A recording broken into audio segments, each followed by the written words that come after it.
નમસ્કાર. વાર્તા વાચિકમ કાર્યક્રમમાં હું યશ પંડ્યા આપનું હાર્દિક સ્વાગત કરું છું. આપણી સાથે પરમાર્થ એજ્યુકેશન ટ્રસ્ટના તમામ વિદ્યાર્થીઓ અને ટ્રસ્ટી શ્રી એવા હિરેનભાઈ ત્રિવેદી પણ આપણી વચ્ચે ઉપસ્થિત છે. આ કાર્યક્રમનો મુખ્ય હેતુ એ છે કે બાળકોમાં જે અત્યારે મોબાઈલની લત લાગી ગઈ છે એ લતને છોડાવવા માટે થઈ અને આપણે વાર્તા વાચિકમ કાર્યક્રમ કરીએ છીએ. એના અનુસંધાનમાં એવી બોધાત્મક વાર્તાઓ લઈએ છીએ કે એમાંથી કંઈક એવું તત્વ એનામાં ઉતરે અને સંસ્કારોનું સિંચન થાય. એટલા માટે વાર્તા વાચિકમ નો કાર્યક્રમ આપણે કરીએ છીએ. મારે શરૂઆત કરવી છે એ પહેલા આપણા દરેક કાર્યક્રમોની શરૂઆત મંગલાચરણથી થતી હોય છે. આજે પણ મારે મંગલાચરણથી શરૂઆત કરવી છે. વક્રતુંડ મહાકાય સૂર્યકોટિ સમપ્રભ નિર્વિઘ્નમ કુરુ મે દેવ સર્વકાર્યેષુ સર્વદા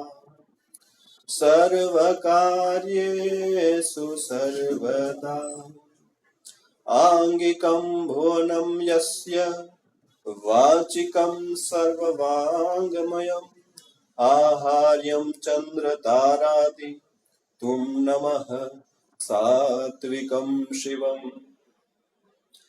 મારી ચિંતાય વિઘન વિનાશની અનમારી કમલાસની સકાળ વિસરે હતી માતો હંસ વાહિની હે મારી પરગાટ સરસ્વતી માત હે મારી પરગાટ સરસ્વતી માત. કાર્યક્રમમાં ઉપસ્થિત સર્વે જનોનું સ્વાગત છે. આપણે વાર્તાનો દોર આગળ વધારવો છે ત્યારે એક એવી જ એક વાર્તા લેવી છે. એક ગામ હતું. ગામને પાદર વડનું એક મોટું ઝાડ. આ ઝાડ પર કેટલાક કબૂતર રહે.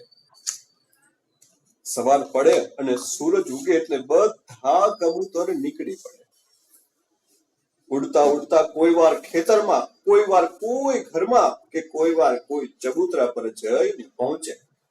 એને પેટ ભરીને દાણા ચડે ને સાંજે વડ પર પાછા આવી જાય. એમાં એક વાર આ બધા કબૂતર ઉડતા ઉડતા જરાક આઘા નીકળી ગયા. કબૂતર ઉડતા ઉડતા આઘા નીકળી તો ગયા. રસ્તામાં આવ્યું જંગલ. જંગલમાંથી પસાર થતા હતા એવામાં એક નાના કબૂતરની નજર નીચે ગઈ. નીચે ઝાઝા બધા દાણા પાથર્યા હતા. ઘણા ઘરમાં લોકો ખાટલા ઢાળી લુગડા પર દાણા પાથરતા. પેલા કબૂતરને થયું આટલા બધા દાણા પાથર્યા છે, આજુબાજુ કોઈક તો છે. જુએ છે પણ ત્યાં કોઈ છે નહીં. ખાવાની મજા પડી જશે એવું વિચારે છે. તેમાં તો એક કબૂતર બોલી ઉઠ્યું, જુઓ જુઓ, નીચે જુઓ. બધા કબૂતરોએ નીચે જોયું. આહા, આટલા બધા દાણા ને આજુબાજુ કોઈ કરતા કોઈ નહીં. બધા કબૂતર તો ઉતર્યા નીચે. પણ આ બધા કબૂતરોમાં એક મોટી ઉંમરનું કબૂતર પણ હતું. બધા કબૂતર એનું કહ્યું માનતા. એને કહ્યું, અરે અરે અરે, જરા વિચાર તો કરો, અહીં વગડામાં તમારા માટે કોણ દાણા પાથરી જાય? આપણે ઘોડા છીએ ને, નક્કી કોઈ આપણને પકડી લેવા આ દાણા પાથર્યા હશે. પણ આટલા બધા દાણા જોઈ બીજા બધા કબૂતરના મોંમાં પાણી આવતું હતું. એમને થયું અહીં દૂર સુધી કોઈ દેખાતું નથી, અહીં આપણને કોણ પકડી જવાનું? પેલું કબૂતર નાના કરતું રહ્યું ને બધા કબૂતર નીચે ઉતરવા માંડ્યા. નીચે ઉતરીને એ તો માંડ્યા લહેરથી દાણા ખાવા. પેલું ના પાડનારું વૃદ્ધ કબૂતર ઝાડ પર બેઠું રહ્યું. આ સૌ એને કહેવા માંડ્યા, દાદા દાદા, ચાલો ને, મીઠા મીઠા દાણા છે ને તમે કેમ નથી આવતા? પણ એ કબૂતરનું મન માનતું નહોતું. એવામાં એને દૂરથી એક માણસને આવતો જોયો. નીચે બધા કબૂતર તો દાણા ખાવામાં બધું ભૂલી ગયા. એને બૂમ પાડી, અલ્યા ભાગો ભાગો! સામેથી કોઈ આવે છે. બધા કબૂતર ખાતા બંધ થઈ ગયા. દૂર દૂર એક માણસને જોયો, એ આ તરફ આવી રહ્યો હતો. બધાએ ઉડવા માટે પાંખો ફફડાવી, પણ આ શું? કોઈનાથી ઉડાય જ નહીં ને. આ તરફ આવી રહેલો એ માણસ પારધી હતો. પારધી એટલે કોણ છોકરાઓ ખબર છે? શિકારી. હવે આને તો શિકારી જોયો. હવે શિકારી શું કરે કે કોઈ પણ પશુ પક્ષીને પકડી લે અને જીવતા ન છોડે. આ શિકારીએ પક્ષીઓને પકડવા ઝાડ પાથર્યું અને એના પર દાણા નાખ્યા હતા. એને હતું જ કે પક્ષીઓ આ દાણા જોશે ને ખાવા લલચાશે ને ઝાડમાં ફસાઈ જશે. એમ જ થયું. બધા કબૂતરોના પગ ઝાડમાં ફસાઈ ગયા. એટલે એમનાથી ઉડાતું જ નહોતું. ઉડાયું નહીં એટલે કબૂતરો તો ગભરાઈ ગયા. માંડ્યા ચીસો પાડવા, બચાવો બચાવો! પેલું વૃદ્ધ કબૂતર બોલ્યું, જો ચીસો પાડવાથી કાંઈ ન થાય. તમે બધા એક સાથે જોર કરો ને ઝાડ સાથે ઉડો. હું આગળ ઉડું, તમે પાછળ પાછળ આવો. બધા કબૂતરોએ એક સાથે જોર કર્યું અને આખી ને આખી ઝાડ સાથે તો ઉડ્યા. પેલું ડાયું કબૂતર આગળ ને આ બધા પાછળ. પેલા પારધીએ આ જોયું. એ કબૂતરોની પાછળ દોડ્યો, પણ ક્યાં સુધી દોડે? કબૂતરોની પાછળ તો દોડ્યો, પણ ક્યાં સુધી દોડી શકે? અંતે થાકીને ઊભો રહી ગયો.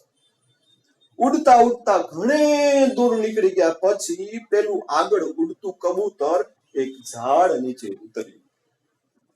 એને નીચે ઉતરતું જોઈ બીજા બધા કબૂતર પણ નીચે ઉતર્યા. બધાએ પેલા કબૂતરની માફી માંગી. કહ્યું, દાદા, તમારું કહ્યું ન માન્યું એનાથી અમે કેટલા હેરાન થયા.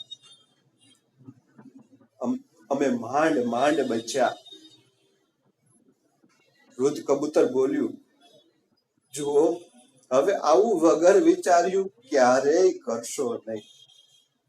તમે અહીં રહો. બાજુના ખેતરમાં મારો એક ઉંદર ભાઈબંધ છે. હું એને બોલાવી લાવું છું. એના તીણા તીણા દાંતથી આ ઝાડ કાપી નાખશે ને તમને સૌને છોડાવશે. એ જઈને ઉંદર ભાઈબંધને બોલાવી લાવ્યો. ઉંદરે આવીને ઝાડ કાપી નાખી ને બધા કબૂતરને છોડાવ્યા. બધા કબૂતરે ઉંદરનો ઉપકાર માન્યો ને ઉડતા ઉડતા પોતાને મૂળ ઠેકાણે પાછા પહોંચી ગયા. વાહ! હવે આ આપણે જોઈ વાર્તા. હવે આમાં આપણે શું શીખવા મળ્યું? આમાંથી તમને શું બોધ મળ્યો? આપ પોતાના વિચારો વ્યક્ત કરી શકો છો. બાળકમાંથી કોઈ પણ બાળકને આ વાત કરવી હોય આ સંદર્ભે તો વાત કરી શકે છે.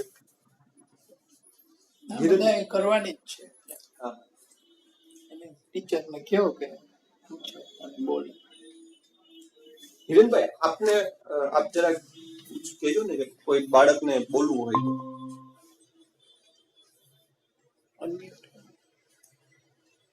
એનું એને જ કરવું પડે કે આપણે કરીએ? એ લોકો જ કરી શકે. હા, અનમ્યુટ કરજો સાહેબ. જી સરજી, અનમ્યુટ કરીને જરા આપની વાત મૂકો. આપણું કામ લાગી.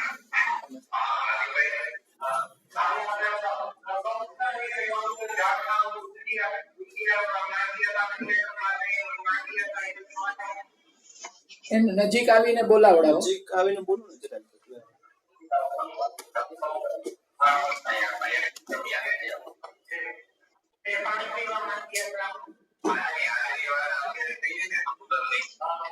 જી જી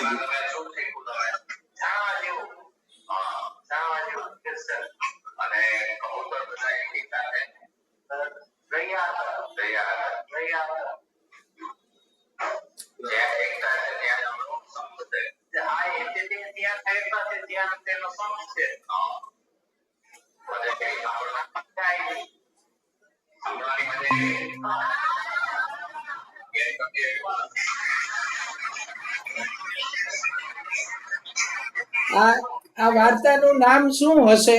આ વાર્તાનું શીર્ષક શું આપી શકાય? એક મિનિટ. આપણી સાથે હર્ષલ સર મણિયાર છે.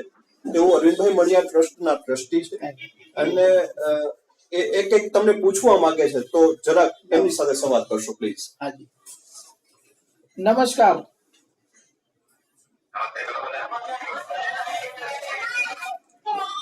આપણે છે ને આ વાર્તા સાંભળી લીધી, હવે એના વિશે થોડી ચર્ચા કરીએ એટલે આપણને નવું જાણવા શીખવા મળે. તો મારો પ્રશ્ન એવો છે કે આ વાર્તા સાંભળી એની ઉપરથી કોઈ એવું કહી શકે કે આ વાર્તાનું આપણે શીર્ષક એટલે કે એનું નામ કઈક આપવું હોય તો શું આપી શકાય આ વાર્તાને?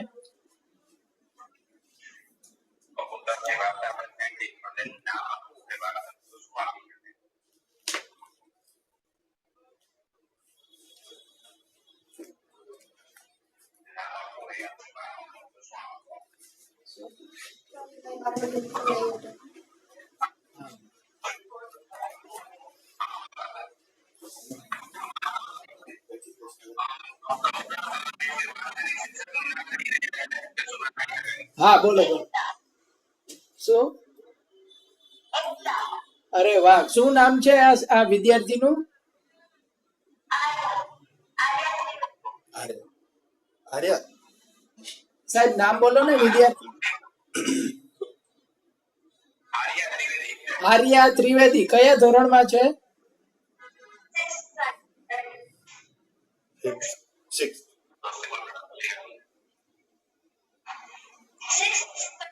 છઠ્ઠું ધોરણ, બરોબર ને? ખૂબ સરસ. આપણે આર્યા માટે બધા તાલીઓ પાડીએ.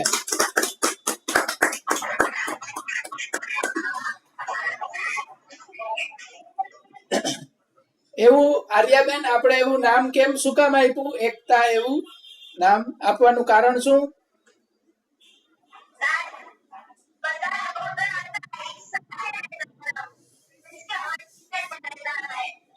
બહુ સરસ.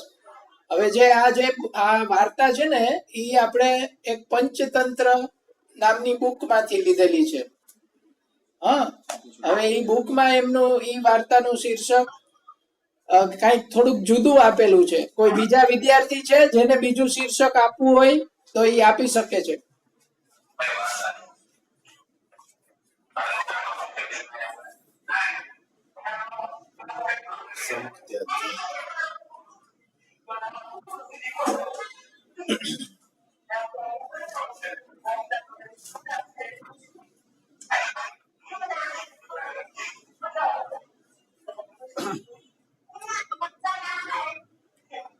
શું? રિપીટ કરજો સાહેબ.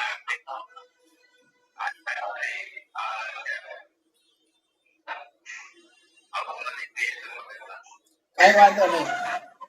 બુકમાં આનું નામ છે સંપત્યા જમ્પ. બુકમાં નામ આપેલું છે સંપત્યા જમ્પ, બરોબર?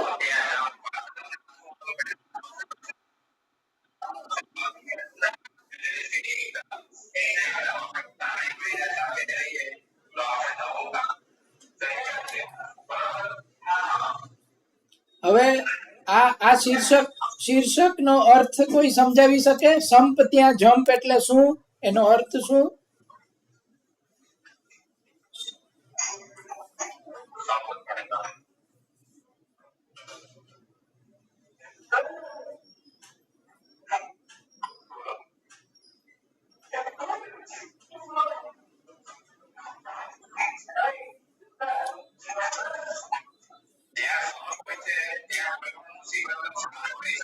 ખૂબ સરસ, બધા તાળી પાડીને આપણે એને બિરદાવીએ.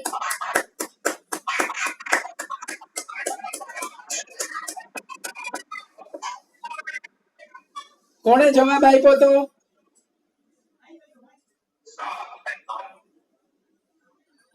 સોહનભાઈ.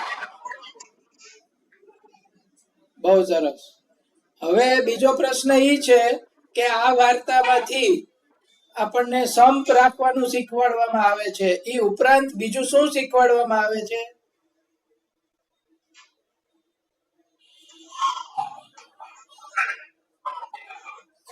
રહેવું, સાથે રહેવું, એકતામાં રહેવું. એ તો થઈ ગયું એકતા. હવે બીજું શું શીખવાડે?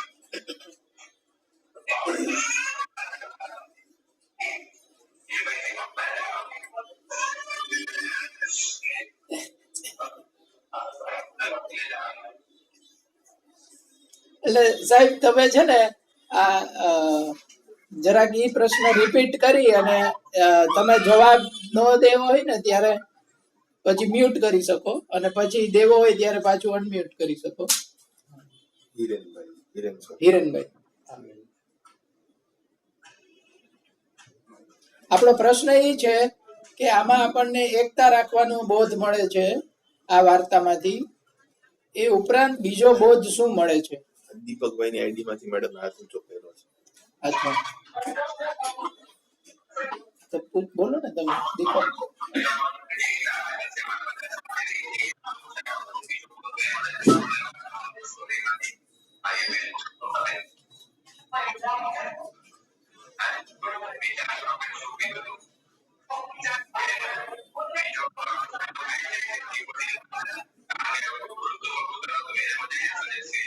વડીલનું કામ કર્યું.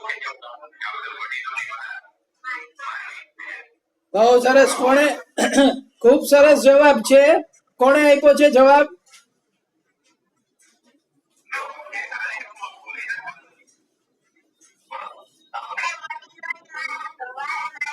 ખૂબ સરસ. નામ શું છે તમારું? લોકાબેન. માટે બધા તાલીઓ પાડીએ આપણે. Thank you.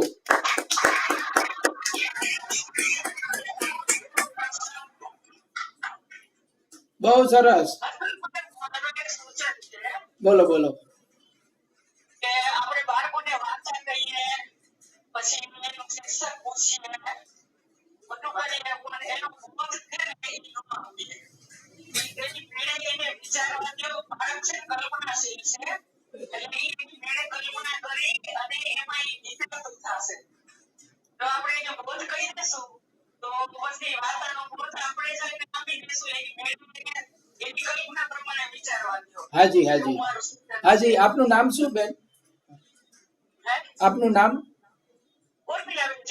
ઉર્મિલાબેન. મને એવું લાગ્યું કે આ જે બોધ છે ને એ વિદ્યાર્થીઓ પોતે જ વિચારીને જવાબ આપેલો હતો, જો મારી વાત હું ખોટું ન સમજ્યો હોઉં તો. હા, હું સાંભળું છું, પણ આપણે એની ઉપર છોડી દઈએ. આપણે એ વિદ્યાર્થી પાસેથી જવાબ લઈએ, પણ એ જવાબ ન લઈએ આપણે. અચ્છા અચ્છા. વાંધો નહીં. આપણે એને શીર્ષક પૂછીએ, વારમાંથી એ બધું પૂછીએ, પણ એનો બોધ વિદ્યાર્થી ન આપે. એની મેળે કલ્પના કરી અને એની અંદર વિચારતા થાય. ઓકે. પછી બોધ મળી જશે ને તો એ વાત વિશે વિચારશે નહીં. આ એ થોડાક વિચારતા થાય ને. ઓકે, એવું મારું સૂત્ર છે. કઈ વાંધો નહીં. આપણે જરા અલગથી આ બાબતે ચર્ચા કરીએ. અત્યારે અમે આ એક વિચાર્યું હતું એ આજે આપણે ઇમ્પ્લિમેન્ટ કરીએ. બરાબર? હાજી. ઓકે. આ સિવાય કોઈની પાસે છે? આમાંથી આપણને શું શીખવા મળે છે?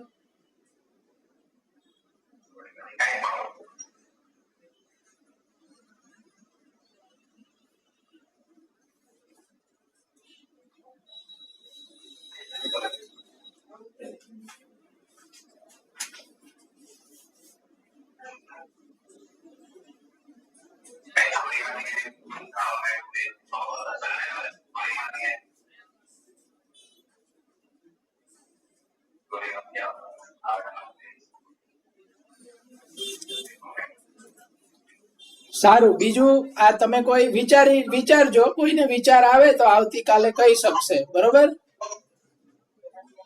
તો વાર્તામાં મજા આવી બધાને? સરસ. તો બીજી વાર્તા કરે? સરસ. જી, તો આ હતા આપણા હર્ષલ સર મણિયાર, જે ખૂબ કલાપ્રેમી પણ છે. અને મારે હવે જાજો એમના વાત નથી કરી. આપણે એક નેક્સ્ટ વાર્તા લેવી છે. વઢિયાર પંથકમાં એક ગામ આવેલું છે, નામ તેનું મુંજપર. આ ગામમાં ઘર થોડા ઝાડવા ઝાઝા, ઘર થોડા ને ઝાડવા ઝાઝા, આથી તે નર્યું લીલોતરીથી વીંટળાયેલું ગામ. આ ગામમાં સાણો ખેડૂત રહે, નામ એનું ભીખુદાસ. પણ સૌ એમને ભીખુદાદાના હુલામણા લાડમાં નામથી પાડેલા નામથી બોલાવે. મૂંઝાયેલા લોકો એમની સલાહ લેવા આવે, એમની સલાહ મુજબ ચાલનાર સુખી થાય. આ ભીખુભાઈને 2 દીકરા, એકનું નામ શિવો અને બીજાનું નામ જીવો. તેમની પાસે 2 ખેતર હતા. એકમાં તેઓ અનાજ વાવે ને બીજામાં કપાસ. એની ઉપજમાંથી ઘરનું ગુજરાન ચલાવે. એકવાર આ ગામમાં મેલેરિયાની બીમારી બેઠી. ભીખાભાઈ આ બીમારીમાં સપડાઈ ગયા. ગામ નાનું, અપૂરતી સારવારને લીધે તેઓ મૃત્યુની સમીપ પહોંચી ગયા. એક દિવસ પોતાના 2 દીકરા શિવા અને જીવાને બોલાવી કહેવા લાગ્યા, જુઓ, જમાનો બહુ નાજુક છે, હળી મળીને રહેજો. સંપમાં બળ છે, સંપ સર્વ પ્રકારે સુખ આપે છે. તે આવતી મુસીબતોને ફંગોળી રાહત આપે છે. એક વાદળું નિર્બળ છે, તે કશું કરી શકાતું નથી. ધરતી પરના જળાશયોને ભરી દેવા બધા વાદળાઓએ ભેગા થવું પડે છે. નાનકડો સૂતરનો તાર નબળો છે, ઘણા તાર ભેગા મળીને રસ્સી બને છે. ત્યારે કોઈ એને તોડી શકાતું નથી. મોટા મનના થઈને જીવશો તો કશો વાંધો નહીં આવે. એક સારું અને અદેખાઈથી આઘા રહેજો. એ લોકોની વાતોમાં કદાપી આવતા નહીં. લોઢું કાળું છે પણ ઘસાઈને તે ઉજળું બને છે. તેમ તેમ તમે ઘર, કુટુંબ અને સમાજ માટે ઘસાતા રહેજો. આપણે 2 ખેતર છે, એક મોટું અને બીજું નાનું. આ સિવાય બીજી કોઈ જમીન નથી. મોટું ખેતર હું નાના પુત્રને આપું છું ને નાનું ખેતર મોટા પુત્ર શિવાને આપું છું. આ મારી છેલ્લી શિખામણ છે. આ પ્રમાણે ચાલશો તો રિદ્ધિ અને સિદ્ધિ તમારા પગમાં આળોટશે. આટલું કહી તેઓ અફાની દુનિયા છોડીને ચાલ્યા ગયા. બંને ભાઈઓ પિતાની સોનેરી શિખામણને સિરે ચડાવી ખેતી કરવા લાગી ગયા. એમની ખેતી ગામમાં પહેલા નંબરની ગણવા લાગી. એમના 2 ખેતરો ભરચક મોલથી લહેરાતા એ જોઈને અદેખાઓના પેટમાં તેલ રેડાવા માંડ્યું. અદેખાઓને લાગ્યું કે એમની આ સિદ્ધિ સંપને આભારી છે. એમનામાં જો કુસંપનો સડો તેસે તો જ એમનામાં સર્વ સુખો નષ્ટ થઈ જાય. આવું વિચારી અદેખાઓએ 2 ભાગમાં વેચી ગયા. એક ભાગ મોટાની પડખે ને બીજો ભાગ નાનાના પડખે રહે એવી ચઢવણી કરવા લાગ્યા. મોટાને કહેવા લાગ્યા, તું મોટો છે, ઘરના કુટુંબના વ્યવહારની સગળી જવાબદારી તારે સિરે છે. મહેમાનોને તું સાચવે છે, ઘર વ્યવહારો ચલાવતા તારે ઘર રહેવું પડે છે. વળી તને નાનું ખેતર આપી તને ભારે અન્યાય કર્યો છે. અન્યાયની સામે તારે અવાજ ઉઠાવવો જ જોઈએ. બીજા અદેખાઓએ નાનાની પડખે રહી કેવા લાગ્યા, જીવા, તારો મોટો ભાઈ તને આપેલું મોટું ખેતર લેવા કાવા દાવા કરે છે. એ માટે એ અદાલતના બાણા ન ખખડાવે તો અમને ફટ કહેજે. એ હવે ખેતરની સઘળી જવાબદારી તને સોંપી ઘરે રહી સરપંચ કરવાનું વિચારે છે. આ રીતે અદેખાઓએ વારંવાર શિવા અને જીવાને ભડકાવવા લાગ્યા. બંને ભાઈઓ પેલા અદેખાઓની પેલી મેલી રમતના પ્યાદા બની ગયા. તેઓ મનોમન એકબીજાના દુશ્મન બની ગયા. સાવ નજીવી બાબતમાં બંને ઝઘડો કરવા તૈયાર થયા. પરિણામ એ આવ્યું કે બંને ભાઈ અલગ થઈ ગયા. તેમના સંપની સાંકળ તૂટી ગઈ. એમની આ સ્થિતિ જોઈને અદેખાઓ ખૂબ રાજી થયા અને એક દિવસ શિવાએ મોટું ખેતર લેવા અદાલતમાં કેસ કરી દીધો. એ માટે મોટાએ વકીલ પણ રોક્યો. આ બાજુ નાનાએ પણ પિતા તરફથી મળેલું ખેતર કોઈ પણ સંજોગોમાં પાછું ન આપવાનો નિર્ણય કર્યો. એને પણ સારો વકીલ રોકી દીધો. જ્યારે વિનાશ થવાનો હોય ત્યારે માણસને અવળી મતી જ સૂજે છે. એ અવળી મતી વિનાશને નોતરે છે. આ બે ભાઈઓ પિતાની સોનેરી શિખામણને ભૂલી અદેખાઓની વાતોમાં આવી જઈ અદાલતના ચક્કર લગાવવા લાગ્યા. વારંવાર કેસની મુદત પડતી હતી. શિવો અને જીવો ખેતીનું કામ પડતું મૂકી અદાલતમાં આટા ફેરા કરતા હતા. પરિણામ એ આવ્યું કે ખેતીની દેખભાળ જેઓ બરાબર કરી જ ન શક્યા. આથી એમના ખેતરમાંથી ઉપજ આવતી બંધ થઈ ગઈ.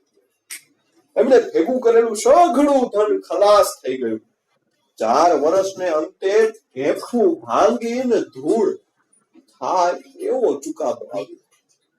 એમના પિતાએ જે વહેંચણી કરી હતી તે માન્ય રાખતો ચુકાદો અદાલતે આપ્યો. આ ચુકાદાથી બંને ભાઈ મૂંઝાઈ ગયા. વકીલની ફી ચૂકવવાના પૈસા બેમાંથી એકે પાસે ન રહ્યા.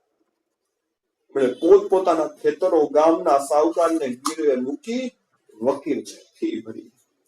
શિવો અને જીવો ગામમાં સુખી ગણાતા હતા તે બંને ચિત્રે હાલ એટલે કે ગરીબ થઈ ગયા. બંનેના પસ્તાવાનો કોઈ પાર ન રહ્યો. મોટો આ રીતે પસ્તાતો હતો. હું મોટો છું, નાનોને જે ખેતર મળ્યું તે પિતાજીએ યોગ્ય જ કર્યું છે તેવું માની મારે મોટાઈ દાખવવી જોઈતી હતી.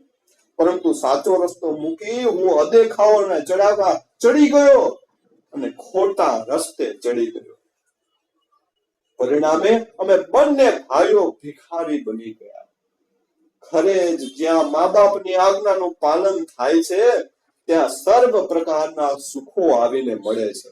જ્યાં મા બાપની ઈચ્છાની અવગણના થાય છે ત્યાં પીડા, દુઃખ અને કષ્ટ સિવાય કશું હોતું નથી.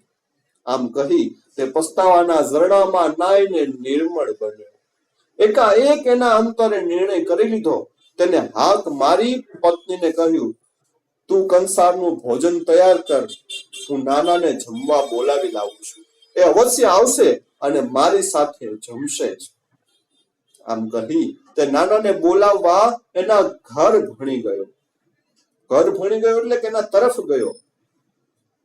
આ બાજુ નાનો ભાઈ પણ મોટા ભાઈની જેમ પસ્તાવો કરતો હતો.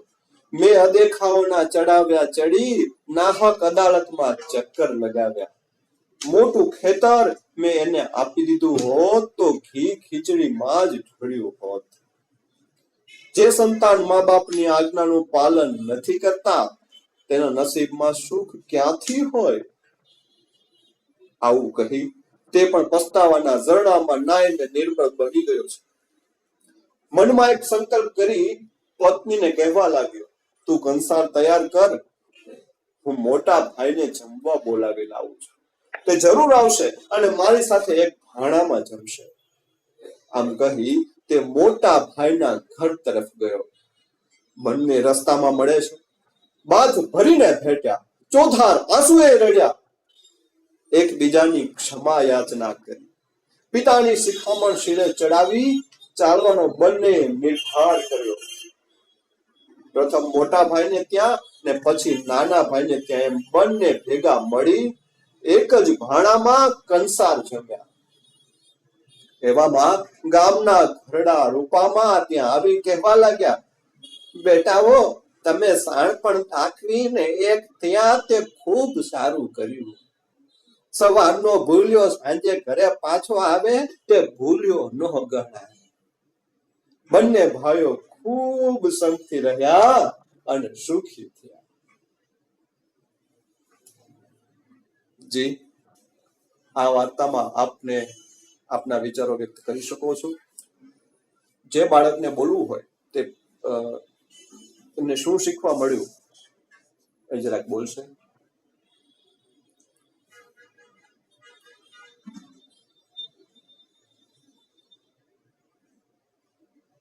જે બાળકને બોલવું હોય એ આમાંથી આપ શું શીખ્યા, અને આને શીર્ષક આપણે શું આપી શકીએ આપના શબ્દોમાં. ઓકે, આ દીપક જોશી, ઉર્મિલાબેન. ઓકે ઉર્મિલાબેન, આપને આપના વિચારો વ્યક્ત કરવા મારી અનુમતિ છે. જી,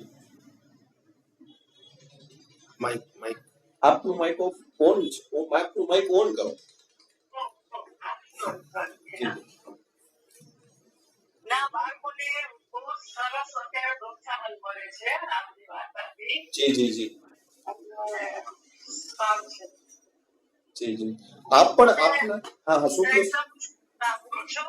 હા હા, મેં કાલે જ કીધું હતું કે મારી ગ્રાન્ડડોટર અત્યારે ડાન્સિંગ ક્લાસમાં જાય છે ને, એટલે એના પછી હું સાંભળું છું. હા હા હા, પછી હું એને આ જ વાર્તા હું એને બપોરે કરું છું. બસ તો અમારો પ્રયત્ન સફળ રહ્યો. લ્યો, અમારું યજ્ઞ છે એ એની આહુતિ પહોંચી ગઈ. એમને આજુબાજુ હોય તો જોડાવા કર્યું. અને હા, મારું એક તમને ઓલું છે કે આપ જો આપના આસપાસના પડોશીઓ છોકરાઓને જો આ વિનંતી કરો કે જોડાય, તો શું બધાને એ સંદેશ પહોંચી શકે અને એના સુધી આપણે વાર્તા પહોંચાડી શકીએ.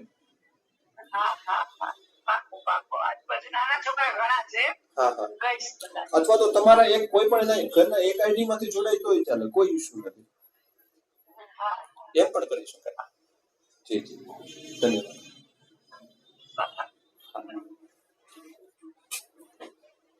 અને હિરેન પરમાર્થ એજ્યુકેશન ટ્રસ્ટ માંથી, એટલે કે હિરેનભાઈ, આપને બાળકને કોઈ પ્રશ્ન પૂછો કે એમને કઈ કેવું હોય આ સંદર્ભે, ના વિચારો વ્યક્ત કરવા હોય તો વિચાર વ્યક્ત કરી શકે છે એમના શબ્દોમાં.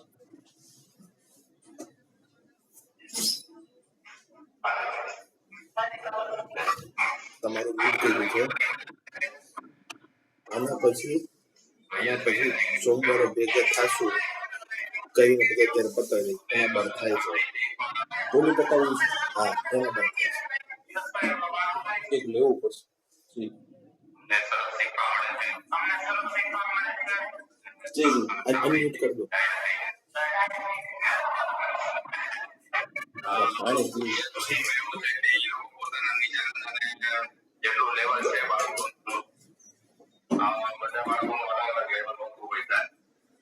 જી જી જી,